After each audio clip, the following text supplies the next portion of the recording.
আমরা চলে এসছে সিম, আজকের রেসিপি হবে তো সর্ষে পোস্ত দিয়ে, তিল দিয়ে, কাঁচা লঙ্কা দিয়ে আজকের রেসিপি হবে।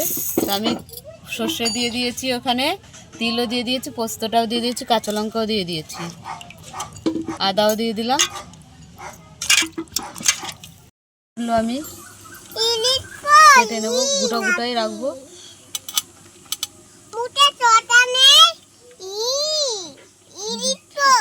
কথা নেই, আমাদের সিমগুলো সবগুলো ছাড়ানো হয়ে গেছে। আর কড়াটা বসিয়ে দিলাম, কড়াটা গরম হয়ে গেছে, তেল দিয়ে দিচ্ছি, দুটো লঙ্কা দিয়ে দিলাম, শুকনো লঙ্কা, কালো জিরে দিয়ে দিলাম।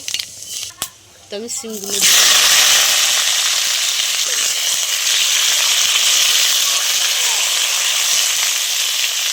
দেখো আমাদের সিমগুলো ভাজা ভাজা হয়ে গেছে। স্বাদ মতো নুন দিয়ে দিলাম, হলুদ দিয়ে দিলাম, একটু লাল লঙ্কা দিয়ে দিলাম, করে নাড়িয়ে নিচ্ছি। এখানে সর্ষে, পোস্ত, কাজু দিয়ে দিলাম, ভালো করে নাড়িয়ে নিচ্ছি।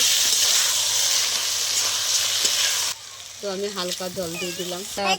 পোস্ত, সর্ষে, কাঁচা লঙ্কা দিয়ে আমাদের সিমের রেসিপি হয়ে গেছে। ধনেপাতা দিয়ে দিলাম। আচ্ছা, আমরা নামিয়ে নিলাম। আমাদের সিমের রেসিপি হয়ে গেছে সর্ষে, পোস্ত, কাঁচা লঙ্কা দিয়ে। তা তোমাদের কেমন লাগলো বলো, ভালো লাগলে লাইক করে দেবে, শেয়ার করে দেবে, কমেন্ট করে দেবে, ফেসবুকে ফলো করে দেবে, ইউটিউবে সাবস্ক্রাইব করে পাশে বন্ধু হয়ে থাকবেন। টাটা।